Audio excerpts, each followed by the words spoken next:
Nshuti bakundwa, nejejwe no kubasuhuza mu izina rya Yesu, mbabwira nti Yesu ashimwe.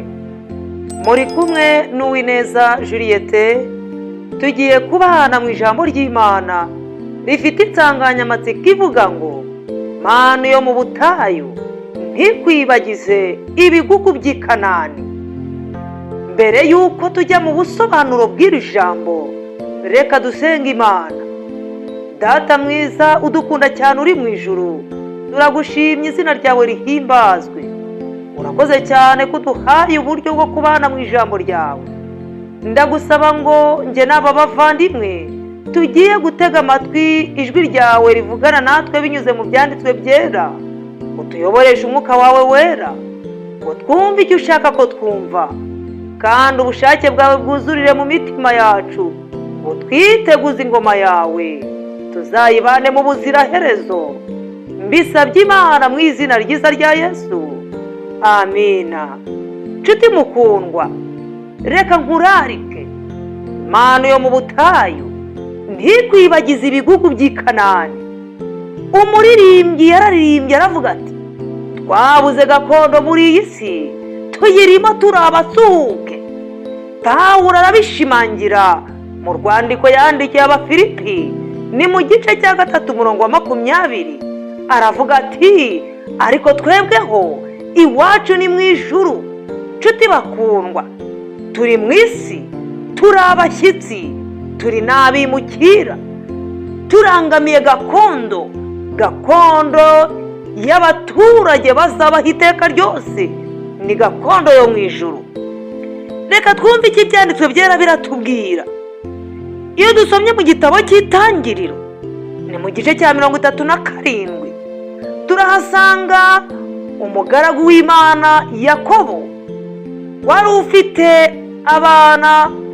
Igihe yahindurirwaga izina akitwa Isirayeli, yari afite umuryango. Ibyanditswe byera biratubwira ngo maze mu bana be umwana witwaga Yosefu atona kuri se, bene se bamugirira ishari, bituma igihe kimwe bamugurisha Bishimayeli, maze bamugurisha nabo Abamidiyani. Bigera ubwo uyu Yosefu agurwa n'umugabo witwa Potifari, wayoboraga ingabo z'umwami wa Egiputa witwaga Farawo. Byanditswe byera biratubwira ngo maze Yosefu aba muri urwo rugo rw'uwo mutware, amutonaho kuko yari afite imico ijuru ryari ryaramutoje. Byanditswe byera biratubwira ngo maze nyirabuja aramwifuza. Yosefu ahagarara ku ndangagaciro zo kubaha Imana, bituma ashyirwa muri gereza igihe yangaga kuryamana na nyirabuja. Ibyanditswe byera biratubwira ngo ariko Imana iba hamwe na Yosefu. Ibyanditswe byera biratubwira ngo maze muri gereza, mubo yari afunganywe nabo harimo ibisonga by'umwami, baza kurota inzozi abagabo babiri. Yosefu arazisobanura. Iyo nkuru yaraje igihe kimwe igera ku mwami, igihe Farawo yarotaga inzozi, maze zimuhagarika umutima, babuze uzisobanura. Umugabo umwe mu barokotse muri abo bari baravanywe muri gereza abwira umwami ko hari umuheburayo ubasha kumusobanurira inzozi. Yosefu akurwa muri gereza kugira ngo asobanure inzozi z'umwami. Nshuti mukundwa, reka nkubwire ko igihe cyawe Imana nikigerwaho, izasubiza ibibazo wibaza ugasa naho udafitiye ibisubizo. Yosefu akurwa muri gereza kubwa gahunda y'Imana. Byanditswe byera biratubwira maze izi nzozi azisobanurira umwami ko ari ubutumwa ijuru rimuhaye ko hagiye kuzatera inzara.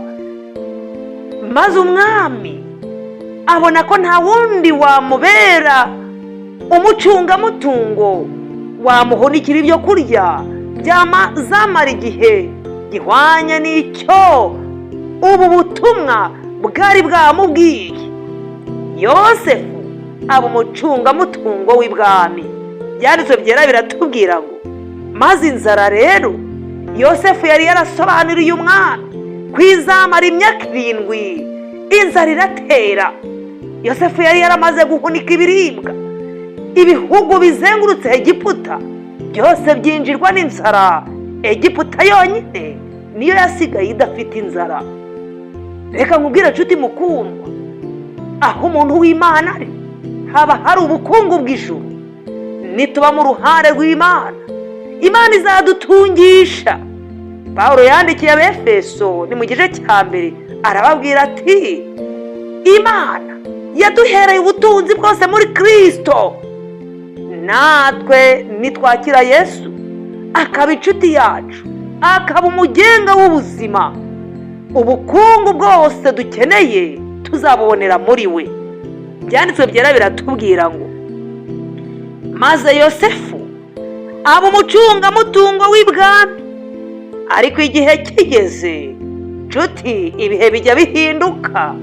Hima umwami utazi Yosefu igihe uyu Farawo yamaraga gutanga. Hima umwami utazi Yosefu. Reka nkubwire ko bw'inzara Yakobo n'umuryango we bari baraje gutura mu Egiputa ngo bahabonere amahaho, bahabonere ibyo kurya. Maze uyu mwami utazi Yosefu yikanga ko iri shyanga rya Isirayeli rizagwira maze rikiganzura ubuyobozi bwa Egiputa, bituma ishyanga ry'Imana rishyirwa mu buretwa.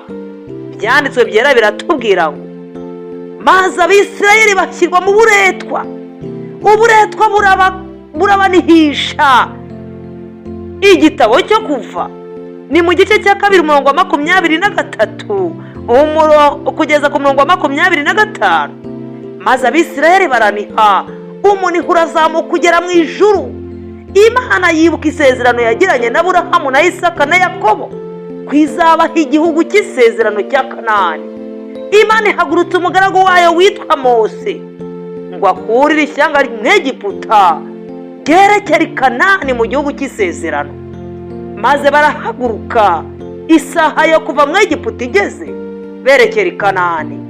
Reka kubwira inshuti z'Imana, natwe muri ubu buretwa bw'isi bitewe n'imibereho tubayemo, umugabo aranyura aha, umugore akanyura aha, bashaka ubuzima bw'ejo hazaza. Abana benshi bari mu miryango nk'abatagira ababyeyi kubwo gushakisha imibereho kw'ababyeyi babo. Isi yadushyize mu buretwa. Umuntu aragenda bukira yahereye mu gitondo akora imirimo ndetse adafitiye ubushobozi ngo abone ejo hazaza. Bityo benshi batandukanye n'ijambo ry'Imana kubwo kutaribonera umwanya kubw'ubuzima bwa none. Benshi barapfuye mu buryo bw'umwuka. Reka nkubwire ko uburetwa bw'isi abantu benshi bari kubupfiramo bitewe n'ejo hazaza. Mpemuke ndamuke niyiriho bavandimwe. Ibyo byatumye benshi batandukana n'Imana. Nta gihe cyo kwiga ijambo ry'Imana babona, nta gihe cyo kwiherana nayo bitewe n'uburetwa isi dushizemo. Nshuti mukundwa, ijambo ry'Imana riratubwira ngo maze Mose ahagurukana n'iri shyanga berekera i Kanani, ariko banyura inzira y'ubutayu aho batahingaga, aho nta mazi yatembaga, ubutayu nta cyatsi kihamera. Ijambo ry'Imana riratubwira ngo maze bageze mu butayu baterwa n'inzara. Bivovotera Mose, bivovotera na Aroni, bari abayobozi babo bigera uko bivovotera Imana. Ariko reka nkubwire icyo dusoma mu gitabo cyo Kuva igice cya 16 haratubwira ngo ikivuge cy'Abanyegiputa cyari cyarakurikiye Abisirayeli, maze ngo batangira kurira, batangira kwifuza ibyo bataye mu Egiputa. Erega imico y'Abisirayeli ntabwo bari barayigize iyabo. Natwe turajya i Kanani ariko hari abahagurutse badafite amakuru y'i Kanani, bityo muri iyi nzira bigatuma babera inkomyi abahagurutse bafite intego. Barakurura bajyana inyuma bitewe n'uko imibereho yo mu Egiputa bayihagurukanye. Urabe maso utanduzwa n'ikivunge cyahagurutse mu Egiputa. Byanditswe byera biratubwira ngo maze bivovotetse kubw'inzara, Imana irabareba ibamanurira manu yari ivuye mu ijuru. Iyi manu yari ibyo kurya Imana yari ibakeneye, ibyo kurya byiza biryoshye. Ijambo ry'Imana ritubwira iki? Iri shyanga rya Isirayeli hamwe n'iki kivunge ngo bageze ubwo manu nubwo bayibonye ari ibitangaza bakorewe, bayifata nk'ibyo kurya bisanzwe bafite uburenganzira, maze baritotomba baravuga bati nta kindi tubona uretse manu. Nshuti mukundwa, reka nkubwire ko Imana iha Abisirayeli iyi manu yababwiye ko bagombaga kuyitoragura hakurikijwe amabwiriza. Bagombaga gutoragura manu, bagatoragura manu uyu munsi uko bukeye n'uko bwije, ndetse abageragereje kuyitoragura binyuranye n'amabwiriza Imana yatanze yarababoranye. Reka nkubwire ko muri ubu buzima bw'isi ibyo tubona byose bigereranywa na manu. Ni imibereho y'igitangaza. Abantu benshi baratoragura mu buryo bukwiriye, ariko nabo hakaba ubwo byabibagiza ibihugu by'i Kanani, kandi bamwe banyamururumba barayitoragura mu buryo budakwiriye, aho abantu bashaka ubuzima bakanyuranya n'amabwiriza Imana yatanze, aho Imana yadutungishije ngo tuyigaruriremo umugabane wo kubaka umurimo wayo, 10 ndetse n'amaturo. Abantu benshi baratoragura manu y'ubuzima, manu y'ibibatunga, bagahemuka kuhoraho. Iyo izababera manu iboze kuko nta mugisha uyirimo. Kandi nawe uyitoragura mu buryo bukwiriye, ntikwibagize ibigugu by'i Kanani. Ushobora kuba ufite ubuzima bwiza, ushobora kuba ufite amahoro mu muryango, ushobora kuba utungishijwe, ibyo bigakwibagiza ibya Kanani yo mu ijuru.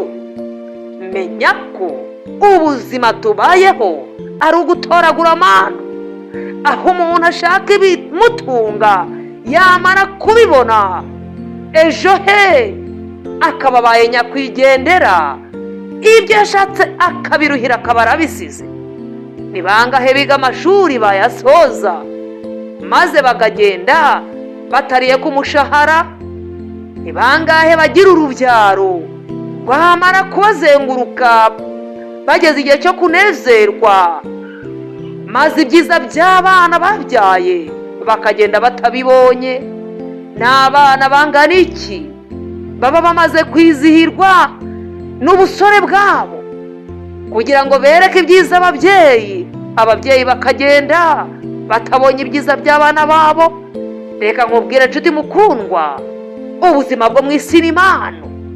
Ntikwibagize ko i Kanani hari ibigugu, iwacu hari ibigugu, hari ubuzima butagira iherezo, hari ibyo kurya bitagira impinduka, aho ibyanditswe byera bitubwira ko i Kanani tuzarya ku giti cy'ubugingo, tuzajya turya buri giti cyera amatunda buri kwezi, ubwoko bumwe uko ukwezi gutashye. Reka nkubwire ko tutararya, ntabwo turarya. Ibyo kurya dushyira ku meza tukarya abenshi n'ibibangiriza ubuzima. Reka nkubwire ko tutarubaka. Yesu yatubwiye ko yagiye kudutegurira amazu atazasenyuka. Ibuka yuko Yesu yabivuze yuko iby'ijisho ritarabona, ibyo ugutwi kutigeze kumva, ibitigeze byinjira mu ntekerezo z'umuntu, ibyo nibyo Uwiteka yaduteguriye. Haleluya! Mbese ibiguhugije kuzirikana ibigugu by'i Kanani, mbese ni ibiki nshuti mukundwa? Ndakurarikira kuzirikana ibigugu by'i Kanani. ijambo ry'Imana riraturarika kugira ngo njye nawe tuzirikane ko twahagurutse tugiye i Kanani. Ntabwo mwe mu butayu hakwiriye kuduteshura intego y'aho twahagurutse tujya. Mu butayu imibereho ni ugutoragura amana, aho umuntu aba mu bukode akabura icyo kurya, akajya mu cyumba akiherera agasenga ati Mana dore abana baburaye none bagiye kongera kuburara, ndagusaba ngo umpe icyo kurya. Gaca mu gitondo akabona umugenzi amuzaniye ipfukire ry'ibijumba, akajya mu cyumba akiherera agashima Imana, akavuga ati Mana urakoze kubw'igitangaza unkoreye. Nyamara hari benshi cyane barya bakabimena. Hari benshi ibi byo kurya ushimira Imana batabirya, ariko wowe urabishimira Imana kuko ni igitangaza wakorewe. Mu ijuru ntabwo tuzarya kubw'igitangaza, mu ijuru ntabwo tuzabaho kubw'igitangaza, mu ijuru tuzarya ibigugu. Mbese uremera kumfasha ngo dukumbure Kanani y'iwacu? Nshuti mukundwa, ubuzima bwo mu isi ni impano. Uyu munsi uraba uriho, uyu munsi umuryango uraba unezerewe, ejo ugacura umuborogo kubwo kubura umuvandimwe. Nshuti mukundwa, ubuzima bwo mu isi ni impano, ni ukubaho ari igitangaza. Reka bye kutwibagiza iwacu i Kanani hari ibigugu. Hari itegeko Imana irarikira abatuye isi kugira ngo twinjire Kanani, aho tuzarya ibigugu byaho. Igitabo cya Yosuwa ni mu gice cya 3:5. Uwiteka abwira Yosuwa ati bwira Abisirayeli biyeze kuko ejo hazaba igitangaza. Bari bahagaze ku nkengero za Yorodani bitegereza Kanani y'iwabo. Icyagombaga kubambutsa Yorodani kwari ukwezwa kwabo. Natwe impumuro y'ijuru iriho iratamira mu mpumuro igera kuri buri mugenzi wese ujya i Kanani, kuko ibimenyetso byo kugaruka kwa Kristo biratwereka ko ari bugufi. Natwe ibigugu by'i Kanani biraduhumurira. Reba impanuka ziriho, reba indwara zihitana benshi, reba amakuba n'ibyago biri mu isi. Ibyo byose biratwereka ko isi icuye igihe tugakumbura Kanani yo mu ijuru, aho tuzabaho mu bigugu by'i Kanani. Tuzabaho ubuzima buzira iherezo, tuzabaho tukitikanga ikibi. Amahoro yabaye ibigugu iwacu, ibyo kurya biri iwacu i Kanani. Nshuti mukundwa, ndakurarikira kugira ngo ukumbure ibigugu by'i Kanani. Muri uyu mwanya ndakurarika igitabo cya Yosuwa ni mu gice cya 5. Niho hari aya magambo avuga ngo umunsi bageze i Kanani bamaze kurya ku bigugu byaho, mano ntiyongeye kuboneka. Haleluya! Ntabwo bongeye kurya, ntabwo nitugera mu ijuru tuzongera gupfukama dusenga, ahubwo tuzahora turamya Imana, tuyishimira ko ducunguwe by'iteka ryose. Tutazongera kwikanga ikibi, tutazongera kubura abacu, tutazongera guhura n'inzara. Utazubaka ngo wongere usenye, utazahura n'intambara, utazabura abavandimwe kubw'impanuka, utazabura umuryango. Uzahora unezerewe kubw'ibigugu by'i Kanani. Imana ikugirire neza, Imana igufashe, njye nawe tuhakumbure. Ngutuye nkwifuriza kuzarya ku bigugu by'i Kanani. Imana dushoboze kubigira ibyacu mu izina ryiza rya Yesu, amina. Urakoze nyakubahwa, urakoze kutugiriye neza, uduhaye ihumure mu ijambo ryawe. Reka ritubere ubuzima, ridukumbuze Kanani y'iwacu, dushoboze kuba abaturage bakwiriye kuzahatura mu izina ryiza rya Yesu, amina.